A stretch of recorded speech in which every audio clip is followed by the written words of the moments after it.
Ideology و نظریہ تبدیلی لانے کے لیے پہلے قدم کے طور پر موجودہ نظام، موجودہ حالت جس میں لوگ رہ رہے ہوتے ہیں،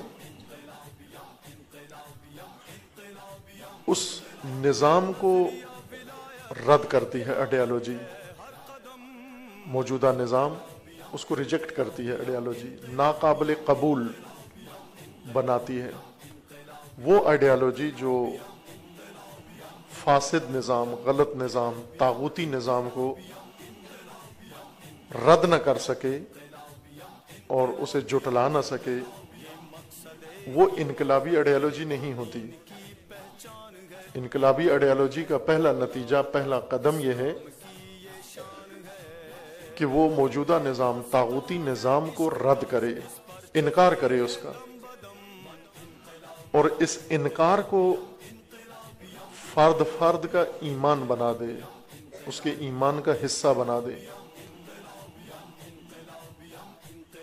اور لوگوں کو یہ باور ہو جائے، یقین ہو جائے کہ موجودہ نظام قابل قبول نہیں ہے ہمارے لیے۔ سب سے دشوار کام یہی ہے۔ جس نظام میں لوگ رہ رہے ہوتے ہیں، اس نظام کی ان کو عادت ہو جاتی ہے، خوگر ہوتے ہیں لوگ، خو پکڑ لیتے ہیں۔ جو انسان جس ماحول میں رہتا ہے اس ماحول کی خو اپنا لیتا ہے۔ گرمیوں میں رہنے والے گرمی کے خوگر ہو جاتے ہیں، سردیوں میں رہنے والے سردی کے خوگر ہو جاتے ہیں۔ عام سی مثالیں لے لیں، گندگی میں رہنے والے گندگی کے خوگر ہو جاتے ہیں۔ وہ لوگ جن کے ماحول میں صفائی نہیں ہے، نظافت نہیں ہے، گندگی میں رہ رہے ہیں، انہیں گندگی سے نفرت نہیں ہوتی، انہیں گندگی سے کوئی چڑ نہیں ہوتی، انہیں گندگی سے کسی قسم کی کوئی حساسیت نہیں ہوتی۔ گندگی کے ساتھ خو پکڑ لیتے ہیں، گندگی سے سمجھوتا کر لیتے ہیں، ہم آہنگی و سازگاری گندگی کے درمیان اور ان کے درمیان پیدا ہو جاتی ہے۔ ایسے افراد جو گندگی سے خو پکڑ چکے ہوں، گندگی کے خوگر ہو گئے ہوں، ان کے ہاں نظافت و پاکیزگی لانا بہت مشکل ہے۔ ان کو گندگی کی خو سے چھڑانے کے لیے ایسی مضبوط آئیڈیالوجی کی ضرورت ہے، ایسے نظریے کی ضرورت ہے جو ان کے دل و دماغ سے گندگی کے خو کو، عادت کو باہر نکال دے اور انہیں اکسائے اس گندگی کے خلاف کہ گندگی قابل قبول نہیں ہے ہمارے لیے۔ یہ مشکل کام ہے۔ انقلاب اسلامی کا مشکل ترین مرحلہ یہی تھا۔ باقی مراحل انقلاب کے سب سے آسان مراحل ہیں، چونکہ وہ قوم طاغوتی نظام میں جو رہ رہی ہوتی ہے، فاسد نظام کے اندر، اور نسل اندر نسل اس کے اندر رہتی ہے۔ جب کئی نسلیں ایک ہی ماحول کے اندر وجود میں آتی ہیں اور پلتی بڑھتی ہیں، وہ خوگر ہو جاتی ہیں، وہ ہم آہنگ ہو جاتی ہیں، سازگار ہو جاتی ہیں، اور گندگی یا وہ ماحول، طاغوتی نظام ان کے ساتھ سازگار ہو جاتا ہے، اور یہ فاسد نظام ان کا آبائی نظام شمار ہوتا ہے، اور اس کے اندر ایک طرح کا تقدس آ جاتا ہے، میراث آبا بن جاتی ہے کہ ہمارے بڑوں کی میراث ہے، انہوں نے ہمارے لیے یہ نظام چھوڑا ہے۔ یہ نظام چھوڑوانا سخت کام ہے۔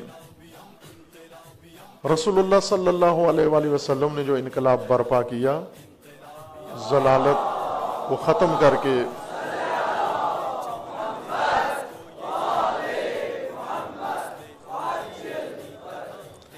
اور ہدایت برپا کی، ضلالت کے مقابلے میں ضلالت کا خاتمہ کیا۔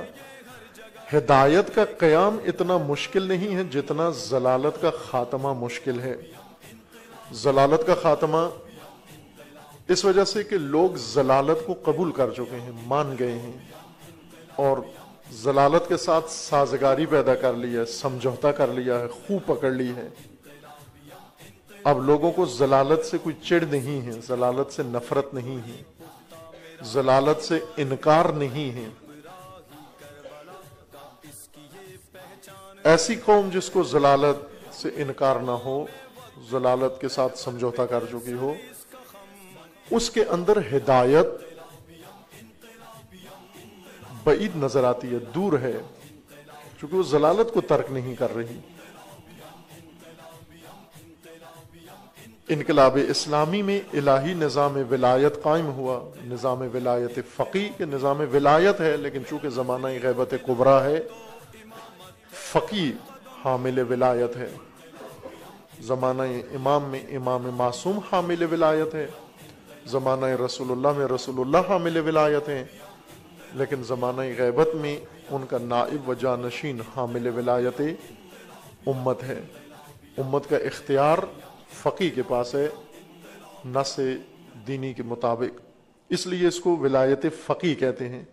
اصل ولایت کا نظام ہے، چونکہ فقی اس زمانے میں حامل ولایت ہے، اس وجہ سے اسے ولایت فقی کہا جاتا ہے۔ ولایت فقی قبول کرنا آسان ہے، ولایت طاغوت سے نکلنا مشکل ہے، چونکہ ولایت طاغوت نسل اندر نسل مسلمانوں کے اوپر قائم رہی ہے، اور جہاں کئی نسلیں طاغوت کے ولایت میں رہ چکی ہوں اور خوگر ہو گئی ہوں، ان کے لیے ولایت فقی ماننا مشکل نہیں، ولایت طاغوت سے نکلنا مشکل ہے۔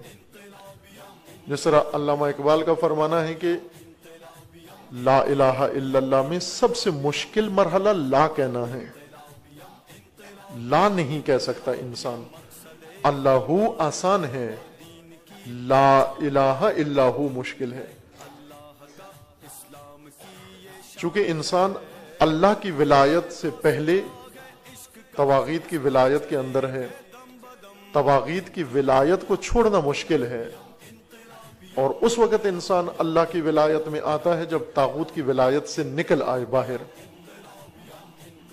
دیو چو بیرون رود فرشتے دارآید، بھوت نکلتا ہے، جن جب باہر جاتا ہے تو فرشتہ آتا ہے۔ انسان طاغوت کی ولایت سے آزاد ہوتا ہے، نجات پاتا ہے، تو اس کو ولایت اللہ و ولایت الہی نصیب ہوتی ہے۔ لہٰذا یہ مشکل مرحلہ لا کہنا ہے، الا اللہ آسان ہے، یعنی اللہ کو ماننا آسان ہے، طاغوت کو چھوڑنا مشکل ہے لوگوں کے لیے۔ انقلاب اسلامی میں یہ مرحلہ، دشوار مرحلہ طے ہوا۔ ولایت طاغوت جو نسل اندر نسل اس قوم کے اوپر حاکم تھی، اور تمام مسلمانوں کے اوپر، پوری زمین کے اوپر صدیوں سے ولایت طاغوت نافذ تھی، اس سے نکالنے کے لیے